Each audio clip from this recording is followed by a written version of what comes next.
Bismillahirrahmanirrahim. Assalamualaikum warahmatullahi ta'ala wabarakatuh. Alhamdulillahirabbil alamin wa sallallahu ala sayyidina Muhammadin wa ala alihi wa sahbihi wasallam, amma ba'du. Pada video kali ini, apa ya intro yang enak ya? Ntar bosan ya. Pada video kali ini, kesempatan kali ini begitu. Halo. Kita cari apa ya? Ya udahlah, pada tahu semua ya. Konten saya yang sekarang ini mau membahas penjelasan seorang kiai yang alhamdulillah beliau itu sudah sepuh ya. Itu menunjukkan kepada barokah umur. Kalau kiai, saya pernah mendapatkan penjelasan itu dari Habib Ali. Kalau orang alim, orang berilmu itu memiliki cita-cita untuk panjang umur itu baik ya, karena mencari ilmu itu sulit. Jadi tatkala alim itu wafat, itu sangat sulit sekali untuk mencari penggantinya. Nah, makanya para kiai, para alim, kita doakan mudah-mudahan mereka itu dipanjangkan umurnya oleh Allah Subhanahu wa taala. Amin. Nah, ini beliau salah satunya yaitu Kiai Syukron Ma'mun ya. Saya sudah lama mendengarkan pembicaraan beliau mengenai bab nasab jauh sebelum saya itu terjun di YouTube untuk membahas salah satunya tentang nasab.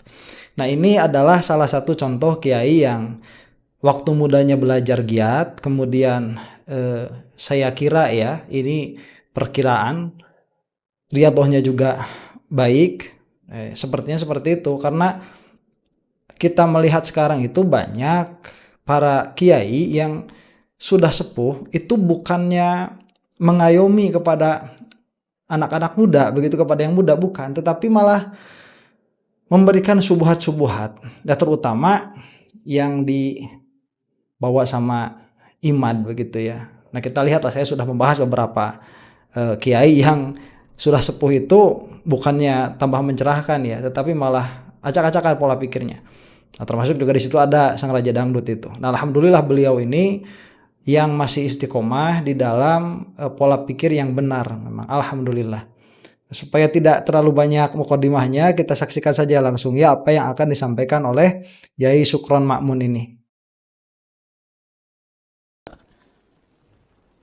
Ya, karena ini ada kaitannya kitab Ithaf ini. Yang mensarah kitab Ihya itu Imam Murtado Az-Zabidi namanya. Ini ngajinya kepada Ba'alawi. Nah, sebentar. Ini adalah menjelaskan kitab Syarah Ihya Ulumuddin ya. Ittihaf Sadatil Muttaqin. Itu karya Syekh Murtado Az-Zabidi. Di belakang saya kebetulan ada, alhamdulillah. Itu ada cetakan barunya tuh, cetakan mana ya, harganya itu kemarin berapa sih, hampir 6 juta itu, udah cetakan bagus sekali. Cuman yang ini pun sudah sangat mumpuni, yang DKI pula sudah sangat mumpuni begitu. Nah, ini ternyata beliau itu kan ulama yang fenomenal ya. Bayangkan, ihyanya saja sudah tebal, cetakan Darul Minhaj itu ya 10 jilid, masih disarahi juga begitu oleh Syekh Murtado Az-Zabidi. Dan beliau ini karena mungkin ada hubungannya menjelaskan bahwa yang bersangkutan yaitu pensyarah kitab Ihya Ulumuddin itu belajar kepada Ba'alwi ya. Jadi makanya lah jangan bawa Ba'alwi begitu. Kalau orang-orang mukimad itu mau menyerang orang yang suka dawir lah katakan begitu ya menurut versi mereka, atau yang suka membicarakan khurafat menurut versi mereka, katakan individu saja begitu. Ya, itu supaya, dan pola pikir yang benar memang seperti itu. Kalau yang salahnya individu, sudah berarti urusannya dengan individu, jangan dibawa-bawa begitu. Ini Roma Irama itu lucu ya, terputus nasab itu, sudah tidak ada. Nah, kalau terputus yang ngapain dibawa-bawa Ba'alwinya? Karena ya termasuk salah satunya itu gurunya Syekh Murtado Az-Zabidi ini. Jadi kalau Imanuddin berkata saya menolak Ba'alawi itu sebagai keluarga Nabi, persilakan Imam Kiai Imanuddin, itu pendapat Anda. Dan Anda itu bukan berpendapat mencari kebenaran, tidak. Buktinya Kiai Imad ngomong, walaupun ulama Nah, sedunia. sebentar ya. Ini Kiai masih sangat hormat kepada Imad, masih bilang Kiai loh. Ya kalau saya mah ya udah nggak mau lah kalau tidak terpaksa begitu ya.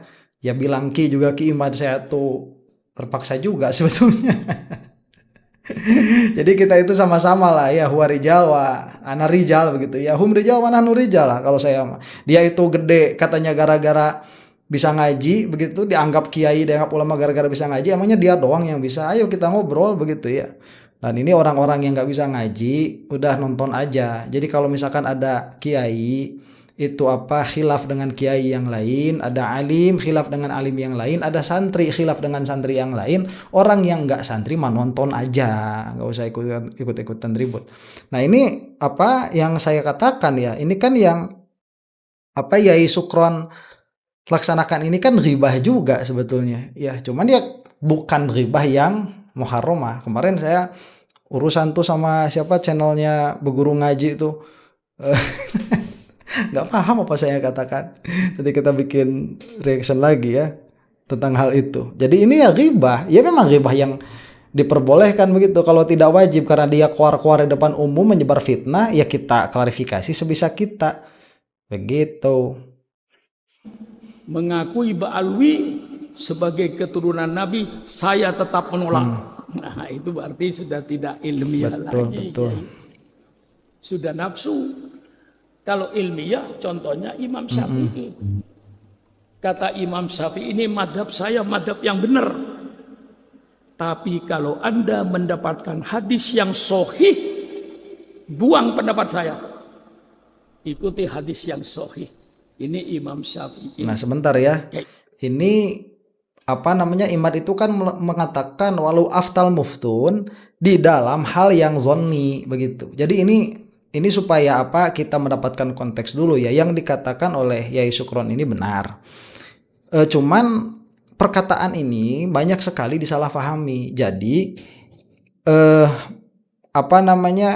satu dulu ya, bahwa kita ini bisa menganggap bahwa kebenaran yang ada pada diri kita ini tidak mutlak benar, dan kesalahan yang ada pada pihak orang lain itu tidak mutlak salah dalam perkara kasus yang zonniyat. Zonniyat itu dalam pengertian bahwa kebenarannya tidak bisa dilihat secara mutlak karena muqaddimah-muqaddimahnya itu bukan muqaddimah-muqaddimah yang qat'iyat. Nah ini yang ngaji mantik paham ya maksud perkataan saya. Jadi premis-premisnya itu bukan perkara yang memang dia itu rasional, yang rasionalnya itu benar 100%. Kalau yang rasionya benar 100%, itu akhirnya kita tidak akan menyisakan keraguan di dalam diri kita. Jadi kita benar, orang lain pasti salah. Contoh misalkan di dalam adanya Tuhan. Nah adanya Tuhan itu kan dia hasil premis dari hudusul alam tuh, dari barunya alam. Atau kalau misalkan di dalam bahasa yang lain dari kontingensinya alam. Karena alam ini dia kontingen, maka pasti membutuhkan kepada yang necessary, kan begitu. Nah ini sudah qat'i, sudah tidak bisa diganggu-gugat, maka adanya Tuhan itu absolut. Orang lain dalam hal partikular itu, yaitu adanya Tuhan, yang tidak sepakat itu pasti salah karena burhannya qat'i. Makanya nanti orang yang punya kesimpulan bahwa Tuhan itu tidak ada, dia pasti tidak logis. Nah Imad ini bermasalah. Kenapa? Karena yang dia katakan ini dalam perkara yang zonni begitu. Zonni dalam pengertian bagi orang-orang yang memang sedari awal tidak melihat ijma. Jadi asalnya itu zon, jadilah ijma, qat'i, harusnya begitu. Nah ini yang sudah diijma oleh para ulama terdahulu, diutak-atik lagi oleh Imad. Okelah kita tanazul, okelah kita melihat ini sebagai perkara yang zonni. Kalau sebagai perkara yang zonni, seharusnya tadi seperti yang dikatakan Imam Syafi'i, ini adalah madhabku, dalam pengertian ini adalah pendapatku. Tapi pendapatku ini belum tentu mutlak benar, karena premis-premis yang dibangun di atasnya bukan perkara-perkara yang 100% benar. Nah itu yang pertama ya. Jadi seharusnya Ki Imad itu tidak mengatakan walau aftal muftun. Tidak, seharusnya tidak mengatakan seperti itu. Ya kalau misalkan ini zonni di sisi yang bersangkutan, di sisi Ki Imad ini zonni, ya sudah. Orang lain pun bisa benar, cuman pendapat saya seperti ini. Itu kalau mau dianggap masih ilmiah. Nah kemudian perkataan Imam Syafi'i ini bahwa ini adalah madhabku, cuman kalau ada hadis sahih silahkan ikuti hadis sahih, tinggalkan madhabku. Ini perkataan Imam Syafi'i kepada alim, kepada murid-murid beliau, kepada ashab beliau begitu. Ashab dalam pengertian yang menyertai Imam Syafi'i. Ini ashab itu nanti ada banyak pengertiannya ya. Kemarin saya ada yang menegur tuh, Imam Nawawi bukan ashab. Ya ashab dalam pengertian yang menyertai Imam Syafi'i ya bukan. Begitu. Tapi ashab dalam pengertian itu ada kriteria syarat-syarat untuk dianggap sebagai ashab ya di Imam Nawawi ada begitu. Kama qala ashabuna kan. Sebagaimana berkata ashab kita asy-Syafi'iyah itu sudah beda lagi kriterianya. Jadi ala kulli halin ini perkataan Imam Syafi'i kepada siapa? Kepada murid-muridnya. Yang mana murid-muridnya itu sekelas ya para ulama alim alamah juga yang bisa istinbat dari hadis dan Quran juga minimalnya begitu ya atas usulnya Imam Asy-Syafi'i. Nah ini nanti nggak bisa dipakai sama Wahabi ya. Oh ini loh bertentangan dengan hadis sahih. Lah hadis sahih yang itu belum nanti hadis sahih yang sana. Begitu. Nah ini suka disalahpahami itu saja. Jadi tidak mutlak mengatakan bahwa oh ini qaul Imam Syafi'i bertentangan dengan hadis sahih. Itu banyak sekali syarat-syaratnya nanti begitu ya. Cuman ini menunjukkan jadi ibrohnya dari perkataan Imam Syafi'i itu menunjukkan bahwa perkara yang zonni jangan dianggap sebagai qat'i. Begitu. Imat tidak.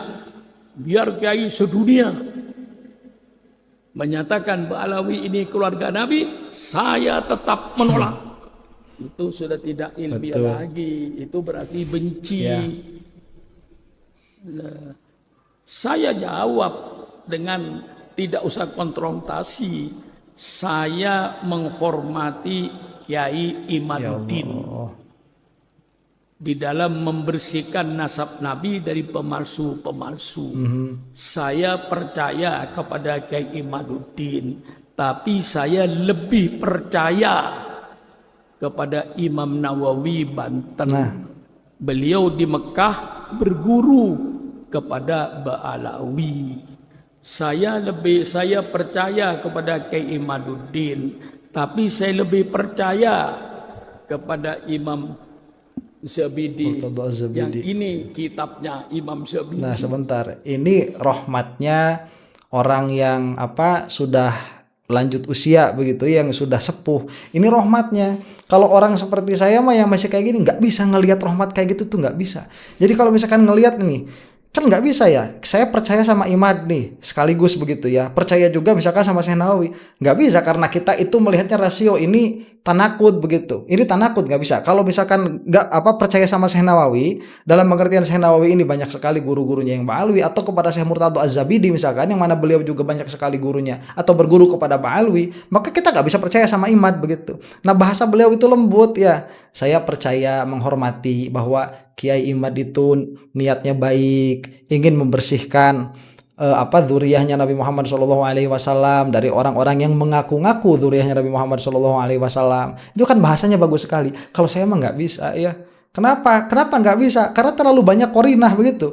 Terlalu banyak qarinah. Imad ini bukan ingin membersihkan dzurriyyahnya Nabi Muhammad SAW dari orang-orang yang mengaku dzurriyyah Nabi Muhammad SAW. Tidak. Kenapa? Karena yang dipermasalahkan satu klan besar begitu. Ini kalau misalkan kita ingat ya, Habib Rizik itu pernah mengatakan tes DNA bagi siapa-siapa yang mengaku Ba'alwi begitu. Yang mana sedari awal orang yang alim sudah tidak akan setuju dengan perkataannya Habib Rizik ini. Makanya saya pernah ada yang mengatakan bahwa saya itu mengatakan ya Gus Dur itu lebih alim daripada Habib Rizik. Kemudian ada yang menegur sama saya, buktikan kalau Gus Dur itu lebih alim daripada Habib Rizik. Saya katakan loh, kalau orang alim gak bakalan nyuruh tes DNA untuk menetapkan atau membatalkan nasab begitu. Habib Rizik ya dalam hal itu terpeleset. Nah jadi tadi bahwa Imad ini dia bukan ingin membersihkan dzurriyyah Nabi Muhammad SAW dari yang mengaku-ngaku, karena ini sudah membatalkan satu klan yang sudah jelas-jelas diakui begitu, di ijma malah itu mengatakan para ansab itu ya, para ahli nasab itu sudah mengatakan, para nasabah itu disebutnya nasabah ya. Saya tuh pertama kali masuk loh kok namanya nasabah ya. Ya dalam pengertian kita kan taunya nasabah bank begitu ya. Nah itu jadi yang dibatalkan oleh Imad itu satu klan loh Ba'alwi. Nah RA ya, Robitoh Alawiyah itu juga sebetulnya kewalahan juga karena ada orang-orang yang mengaku Ba'alwi begitu. Ada orang-orang yang mengaku Ba'alwi. Nah ini kan kalau mau membersihkan bukan membatalkan Ba'alwi sebagai zuriyahnya Nabi Muhammad SAW, tapi ngecek lagi jangan-jangan ada yang bukan Ba'alwi ngaku-ngaku sebagai Ba'alwi. Mungkin paspor-paspor yang disebutkan oleh Habib Novel itu mungkin juga dipalsukan. Mungkin ya, kita nggak tahu begitu. Kita nggak tahu. Makanya kalau misalkan ini dari awal ya bahwa Robitoh Alawiyah pun itu kesulitan misalkan untuk memverifikasi mana yang betul-betul Ba'alwi atau tidak. Kemudian itu pun diakui kan sama Roma Irama bahwa ada orang yang menawarkan untuk mendapatkan gelar Habib, ya mungkin maksudnya lewat jalur RA begitu, berarti ada yang bermain di dalamnya. Kemudian kalau itu diterima, ya ini saya musalamah nih, orang yang nggak ngerti jadal nggak bakalan tahu musalamah nih. Saya musalamah dengan pikirannya orang-orang yang membatalkan Ba'alwi bahwa gelar Habib pun bisa diperjualbelikan.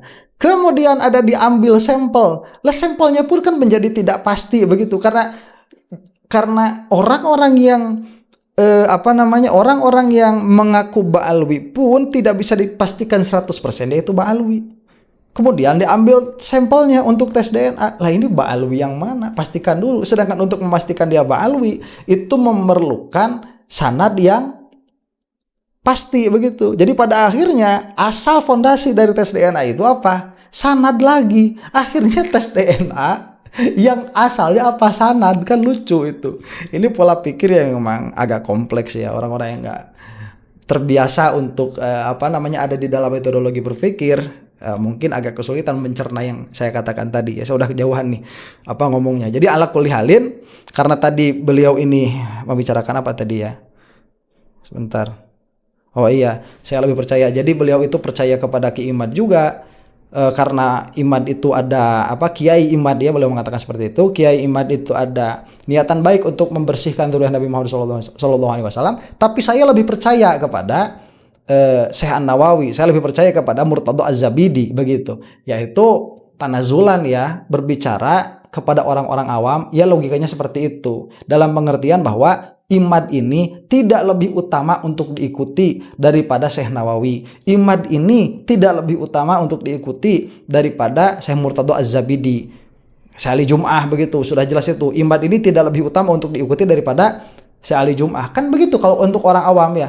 Orang awam itu jangan mikir sudah. Orang awam itu nanti ada dua, ada yang pintar, ada yang bodoh. Kamu jangan masuk sama yang bodoh ini. Masuklah kepada yang pintar. Yang pintar itu bagaimana? Yang pintar itu ikuti orang-orang yang jenius. Coba ya, daripada ngikutin Imad. Kan mending ngikuti beliau-beliau ini begitu. Heran saya mah.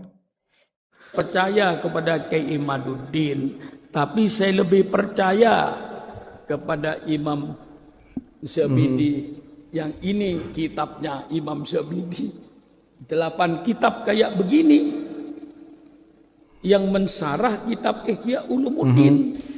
Cetakan ada lama kaitannya ya. Dan Imam Murtadho Az-Zabidi ini gurunya Ba'alwi. Memiliki guru Ba'alwi. Saya percaya kepada Kiai Imaduddin, tetapi saya lebih percaya sama Kiai Hasyim Asy'ari, sama Kiai Hulil Bangkalan.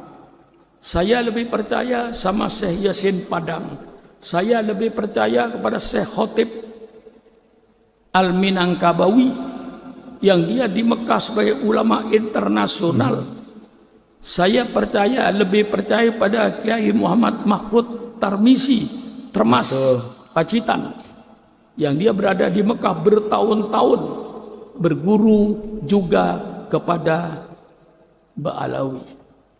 Saya lebih percaya kepada Sayyid Muhammad Maliki di Mekah.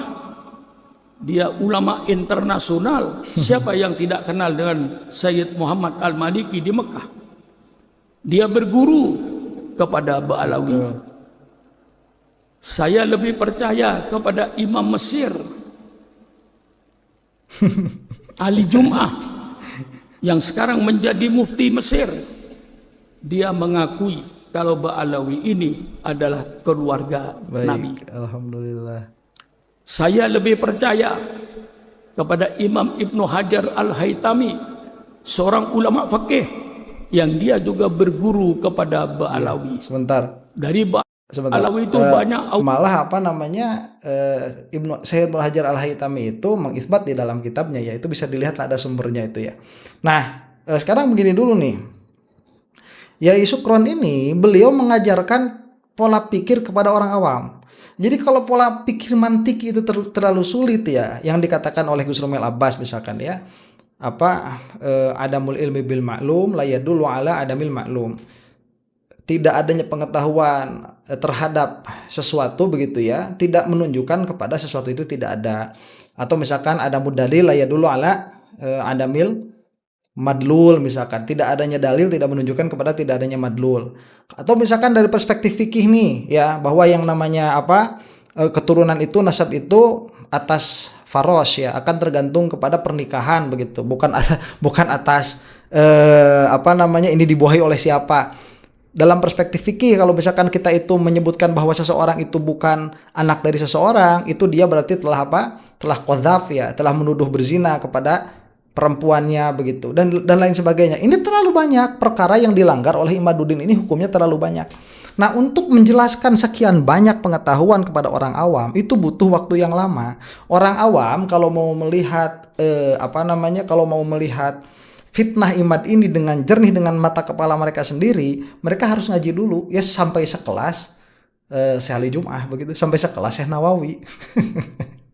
Sampai sekelas yang Murtadho Az-Zabidi, minimalnya di dalam hal-hal yang alatnya begitu ya, di dalam hal yang cukup untuk bisa berpikir jernih. Sedangkan berapa lama itu untuk menyampaikan hal itu kepada orang awam? Ini tanazul, bukan berarti beliau tidak paham cara berpikir dan tidak bisa menjelaskan dengan ilmiah kepada orang-orang awam, tidak. Ini mengajarkan kepada orang awam begini, masalah ini itu seharusnya sudah selesai. Coba lihat orang-orang yang mengakui Ba'alawi sebagai dzurriyyah Nabi Muhammad SAW, dari orang-orang yang disebutkan beliau tadi, dari mulai Syekh Yasin Al-Fadani, kemudian Syekh Nawawi Banten, Ibnu Hajar Al-Haytami, kemudian Syekh Murtadho Az-Zabidi, kemudian siapa lagi tadi Syekh At-Tarmasi begitu ya. Itu Syekh Mahfud Termas itu menunjukkan bahwa seharusnya udah Imad ini buang saja begitu. Syekh Ali Jum'ah tadi disebut juga. Untuk apa ikut imad satu orang itu? Nah terus mereka yang disebutkan tadi salah begitu, ya. Gimana kita mau menjadi orang pintar? Jangankan untuk menjadi orang jenius begitu ya. Untuk menjadi orang pintar saja kadang kita ini terlalu rendah begitu, terlalu bawah untuk memahami argumen yang dibangun oleh Yai Syukron ini. Masa gak paham? Sudah kan tinggal begitu ya. Kamu ikut imad sendirian begitu. Kemudian mereka yang disebutkan tadi salah semua. Apalagi sekarang udah ketahuan tuh yang kemarin ada nasabah palsu itu kan, yang di Madura. Kalau nggak salah Madura yang orang Yaman itu, masya Allah, kasihan ya Allah. Udahlah nggak usah pinter-pinter untuk membedakan mana yang benar mana yang salah pada permasalahan iman ini. Gak usah jadi pinter sebetulnya. Cuman ya kita mengcounter di dalam media sosial karena ya masih laku aja orang ngebahas nasab, subhatnya loh masih banyak aja yang melihat begitu, entah ini organik atau bazar. Cuman kan kita memiliki kepentingan untuk menyeimbangkan, karena yang dikatakan oleh Imam ini fitnah begitu. Ini fitnah, meles kalau kata orang Sunda itu ya. Mulia ilahnya banyak ulama. Dari Ba'alawi juga banyak walinya ya, dan para ulamanya. Ini karena ini ada hubungannya dengan Imam Murtadho Az-Zabidi, ini pengarangnya 8 kitab kayak begini. Ini 1 jilidnya 8 jilid kayak begini tebalnya. Ini bergurunya kepada Ba'alawi. Kalau kitab yang dipegang ke Imaduddin itu namanya kitab As-Sadratul Mubarakah, katanya kitab ini sudah 500 tahun yang lalu. Baik, mengapa kok baru ketahuan kitab ini? Kemana selama 500 tahun ini? Kok tidak ada ulama yang tahu kitab ini? Itu bagi saya tanda tanya. Kok kitab 500 tahun yang lalu baru ketahuan kemarin? Nah itu sekali lagi ya, ini pola pikir awam. Untuk menjelaskan kepada awam, Coba apa enggak tahu itu siapa Syekh Nawawi itu ya, atau Ibnu Hajar Al-Haytami? Apa enggak tahu? Kemudian kenapa enggak ditanyakan langsung kepada guru-guru beliau begitu, kenapa demikian dan demikian? Ini kan kejanggalan sebetulnya. Makanya intisabnya kitab ini kepada Syekh Fakhruddin Ar-Razi itu kan pertama dipertanyakan begitu ya. Kemudian apa-apa yang dituliskan di sana pun tidak ada yang memahami sebagaimana Imad memahami. Jadi ada dua sebetulnya ya. Kalau misalkan ini kitab memang betul intisabnya kepada Syekh Fakhruddin Ar-Razi, oke, katakanlah begitu. Sebentar. Kalau memang misalkan ini kitab ini tidak berintisab kepada Syekh Fakhruddin Ar-Razi, berarti kan selesai itu, tidak bisa menjadi hujah dalam pengertian memang antah berantah siapa yang menulisnya begitu. Kita nggak tahu. Kalaupun ini intisab kepada Syekh Fakhruddin Ar-Razi dan memang benar misalkan intisabnya kepada Syekh Fakhruddin Ar-Razi, tidak ada para ulama terdahulu yang memahami sekonyol Imad memahami kitab Syajaratul Mubarakah begitu. Nggak ada yang memahami kayak Imad itu. Siapa coba yang memahami seperti Imad dari kitab Syajaratul Mubarakah itu? Nggak ada. Ya, ulama dulu ya, kalau sekarang kan banyak Wahabi ya, dari situs-situs Wahabi itu udah lain lagi ceritanya. Maksudnya ulama Ahlussunnah wal Jamaah, karena Imad ini yang membawa-bawa Aswaja, bawa-bawa NU begitu awalnya. Sekarang juga kan masih cari-cari simpati sekarang ya. Kemarin di Miftahul Akhyar itu waktu dikatakan pelaku dosa besar, Imadnya nggak mau tanggung jawab kan. Ya padahal itu ya dari organisasi yang dia ampu ya.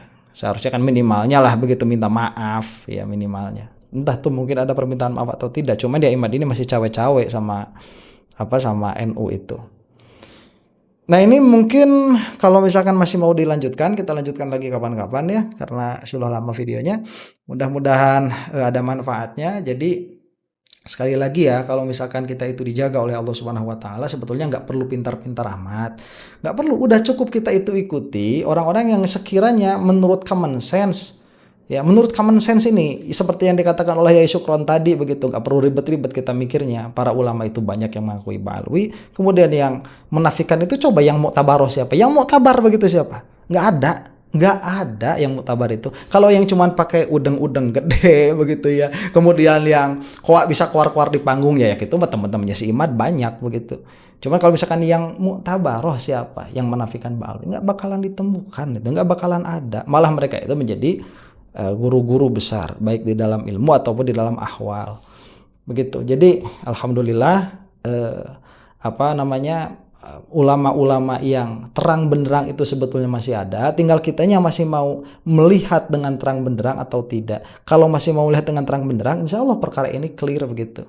Nah demikian, mudah-mudahan ada manfaatnya, mudah-mudahan yang menonton video ini dimudahkan rezekinya oleh Allah Subhanahu Wa Taala, diperbanyak uangnya, dipermudah masalahnya, dikeluarkan dari kesempitannya, yang sakit mudah-mudahan cepat sehat, yang boleh ilmi mudah-mudahan cepat mendapatkan futuh, yang belum mendapatkan jodoh mudah-mudahan segera mendapatkan jodoh. Mudah-mudahan kita semua ada dalam husnul khatimah, diwafatkan dalam keadaan husnul khatimah, dibangkitkan dengan Nabi Muhammad sallallahu alaihi wasallam di yaumil qiyamah kelak. Wallahu taala alam bisawab. Assalamualaikum warahmatullahi taala wabarakatuh.